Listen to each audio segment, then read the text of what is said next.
On behalf of the school board, I want to reiterate our strong support for our transgender students and staff in light of the draft model policy for Virginia schools released last Friday. We issued a statement supporting our transgender students on Monday, and we will continue to act in the best interest of our students and staff. This proposal does not reflect our values here at Arlington Public Schools and would change how transgender, non-binary, and gender-fluid students and staff are treated in our schools. These proposed policies would roll back crucial protections APS and other school divisions have recently put in place to ensure our LGBTQIA+ students and staff feel safe, valued, and welcome at school.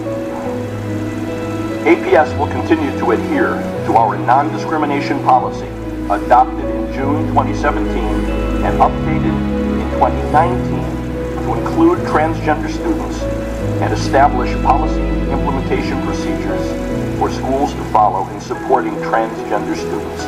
We will abide by current federal and state law to ensure all students are treated with dignity and respect while having equal access to a quality education. To learn and grow, students must first feel safe, connected, and supported at school, free to express themselves. This is fundamental to education. I encourage our community to make your voices heard by participating in the 30-day public comment period for this draft, which starts on Monday, September 26th. You can visit townhall.virginia.gov, that's townhall, all one word, .virginia.gov, to view the open comment forums and provide your feedback when it opens on Monday. We will continue to engage with students, staff, and the community on this issue. This is a time to stand together and speak out for what is best for our students and staff, and to speak against... Got any room up there for me, Charlie? Major, what are you doing here? Give us a hand, Charlie.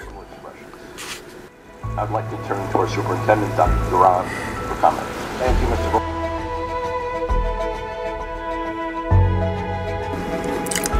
Beginning generally around August each year on the eastern seaboard, without fail, every year tropical storms that have increased in power in the Atlantic elevate to escalate to hurricanes that eventually make their way up the eastern seaboard, touching ground and beginning a steady path northward without much deviation, continuing to decrease in intensity along the way until they finally dissipate, leaving a path of destruction in their wake. The phenomenon is so predictable that most even describe the period as hurricane season. And yet, even though this recurs over and over again, without fail, at least for some, it seems to arrive like a surprise, accompanied by tragic scenes appearing in the news, with persons crying and wailing and in agony, saying that they just didn't know. Hello, my name is Major Mike Webb, and let's just say, growing up as a child, I actually knew a man who knew a man who knew a man that was called the Hurricane, at least according to the folk singer Bob Dylan. And one common sense approach to avoid disastrous and cataclysmic consequences, like waking up surprised in a hurricane, is to engage in a little preparation of the battlefield. Provide some assurance that the battle might be won before it is even fought. An ounce of prevention is worth a load of care, Mama used to say. And one essential way to accomplish this is to be more or less familiar about those basic facts. Not just assumptions or opinions, but facts regarding your adversary. Be it a visible enemy on the battlefield or an invisible enemy occurring in nature. To obtain a clear and accurate threat picture. And for most people, if an earthquake tremor had persisted for 3 weeks, or a hurricane diverted from its regular path, turning back south to hit Disneyland, or even decided to remain in one place, never moving and persisting for years, most reasonable persons, regardless of their scientific background, would identify that as not normal. And at least one similar account arising from the Abrahamic tradition, in which it had been claimed to rain for 40 days and 40 nights, causing a rise in the tides exceeding the devastation forecasted with the melting of the Thwaites Glacier in Antarctica, may be accepted as gospel and holy writ by fundamentalists and scriptural literalist evangelical Christians, but generally rejected by scientists and scholars, and have even become a part of a joke by the comic Bill Cosby, creating the comical lines regarding a conversation that Noah had when the Lord asked Noah, "How long can you tread water?" Finding Noah with only one remaining question of pertinence: what's a cubit? A little evolutionary pressure.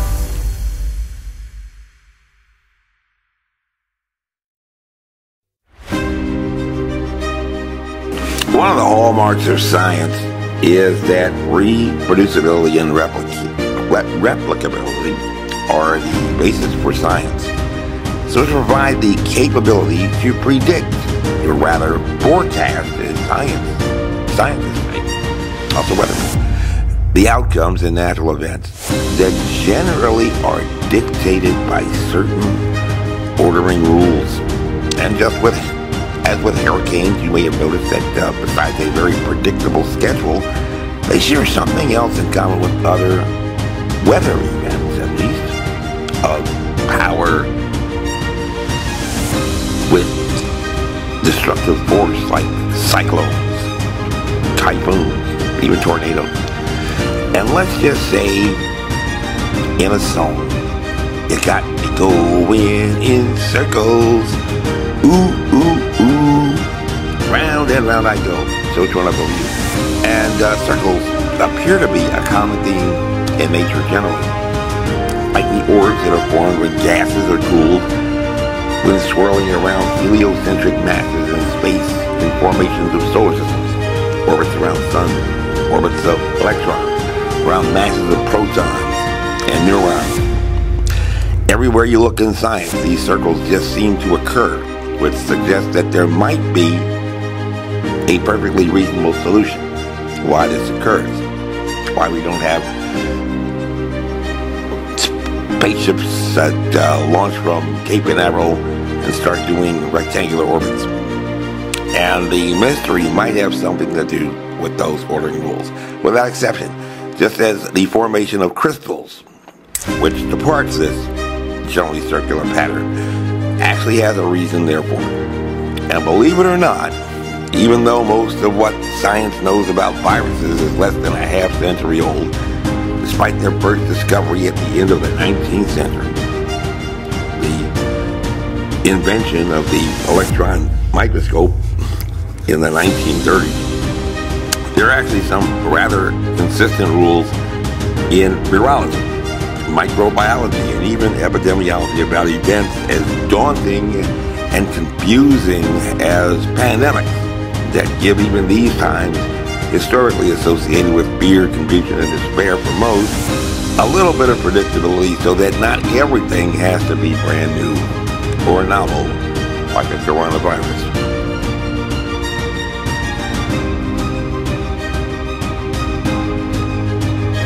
Another of the hallmarks of science is what is often described as empirical observation, or simply gathering facts. Not hypotheses, not hopes, not dreams, but facts. For examination to derive a hypothesis is his guess, or simply an inference in inductive reasoning, going from the specific facts up to a general observation, by the opposite of meta-analysis. A general observation about the characteristics in the observed phenomena, what was seen, that would apply to all. One of these things is not like the other, or all of these things are the same, or developing a unified theory that explains the events with few anomalies. hopefully not. And then you have a perfect rule. And observing hurricanes, one of the things that scientists over the years have found to explain this pattern of developing tropical storms out in the ocean that escalate to hurricanes is that they tend to be rather predatory in nature, rolling in like a lion and going out like a lamb by deriving their power from a very particular, not so much exotic source, but a particular source of what they find in abundance when migrating across the water. What could that be? They then tend to lack that element, that necessary element, after groundfall, sapping them of a necessary element for them to continue about their circles of life. And similarly, it is a fact, particularly for viruses, that they require a living host to sustain themselves, and have only a limited viability when deprived of this necessary element for replicating themselves to spawn other similar viruses. Accordingly, one of the rules, even stated at the very beginning of the current public health crisis by the assistant to the director, was that getting the virus is a function, formulating expression, a function of being exposed to people with the virus. And therefore, at least the CDC had found during the Ebola virus outbreak in Zaire that the most efficient and effective way to disrupt the spread of a virus is through case identification, which is done through following up on trace contacts, under the common sense rationale that if a person catches the virus, they probably had to catch the virus from somebody else and become radioactive, so to speak, which they then in turn might then pass this virus onto others in their destructive hurricane battle. How do you stop this hurricane-infected person? Keep that person with the virus from giving it to others. Simply makes sense. How do you make the hurricane coming in from the Pacific onto the islands out in the Pacific becoming typhoons and all this, so forth? How do we keep them from becoming more and more powerful? We must provide them with water. Take away the water, it's just going to reduce and go away. Same thing with viruses. Take away their food, they tend to go away. A little evolutionary practice. Now, even though at the very beginning, in assessing the strength of a hurricane, many of these scientists and meteorologists are focused upon the strength of the hurricane winds, huffing and puffing and blowing a house in, which dictate the assignments of categories, generally ranging from 1 to 5, when gushing in excess of 150 miles per hour. At least the scientists at FEMA, who have the responsibility to deal with the resulting damage from hurricanes, will inform you that the bulk of the damage left in the wake of a hurricane striking ground down in Florida, Texas, or Louisiana, they always tend to go to the same places, is from water damage.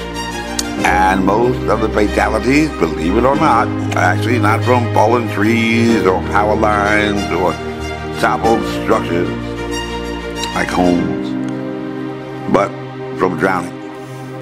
And regardless of swimming ability, at least one fabled climate change event where it was claimed to have rained and rained for 40 days and 40 nights seemed to contain an essential truth, at least for land dwellers. Introduce a sufficient amount of liquid substance called water, H2O, defined by a very specific formula, which does not change ever. If there is sufficient exposure for sufficient time, then no matter how long you can hold your breath or how long you can tread water, then those that are least able to adapt, improvise, adapt, and overcome, or the weakest swimmers will suffer in the beginning the greatest loss. Strong survive and the weak perish. While those found stronger or better adapted will be able to weather the storm.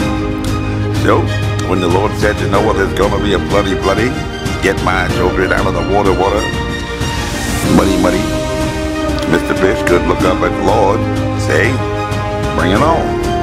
Equipped with his Jerome Mackey karate school education, he had become the wrong guy to attack. It's like a science. But are you that big? A little evolutionary pressure.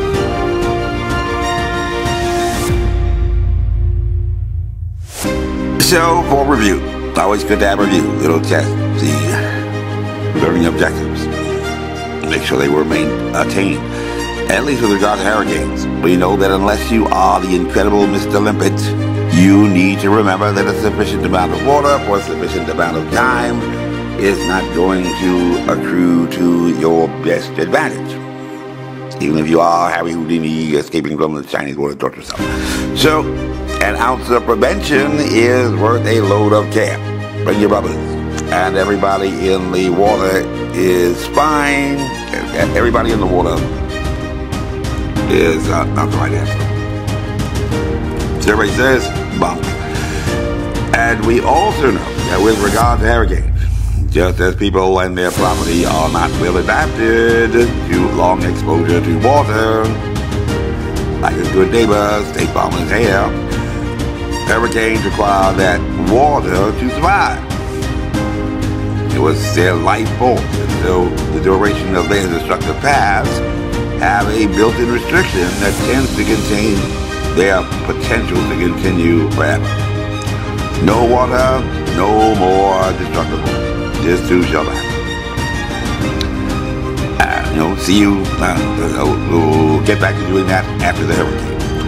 And yet, for whatever reason, persons yet engaged in the business of science, to include even teachers of science in high school, have yet in over 2 years to happen to notice the very, very curious fact that actually pandemics have occurred not once in a lifetime, as often has been said, but actually about once every 20 years, rather cyclical, going in circles, just as predictable for returning as the return of Halley's Comet, which travels a predetermined path around this solar system and continues to return again and again without disappointment almost every 80 years. But only for a short instant is it visible for those interested in science here on Earth. And did you know, going on 3 years into a pandemic, in which prayerfully you have cracked open a science book, that pandemics actually only generally last for 2 years. And if you don't think that that is peculiar, to find yours continuing just a little bit longer, one can only keep you in prayer. But if you did know that, if you didn't know that, thank you, teacher. If you understand that and know that, then thank God. I went to night school, Professor. A very special night school. And they taught us all about coronaviruses. This baby gets unglassed. As you were, carry on. Honest.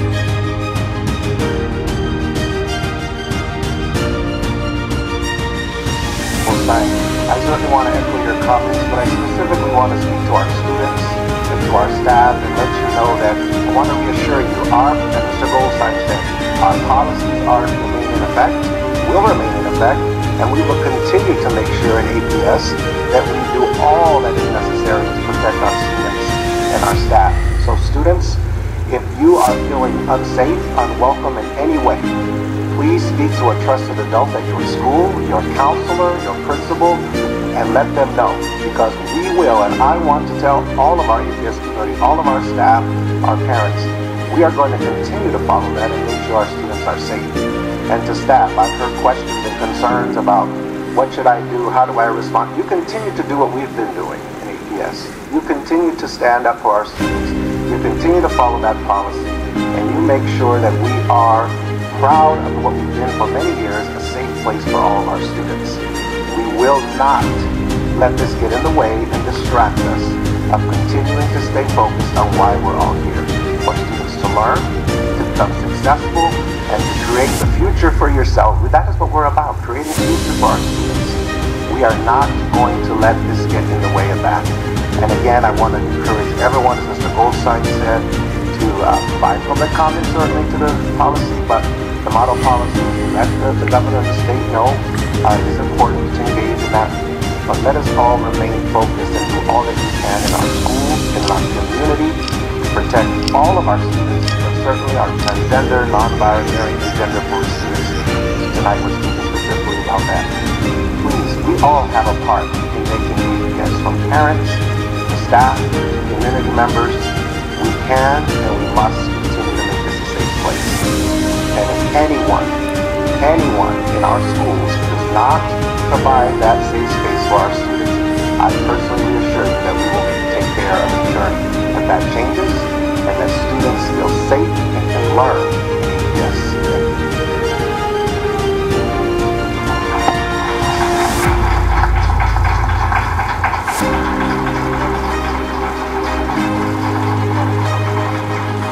Thank you. Thank you, Dr. Girardi, for those very important remarks. I've been to night school, Professor. A very special night school. And they taught us all about coronaviruses.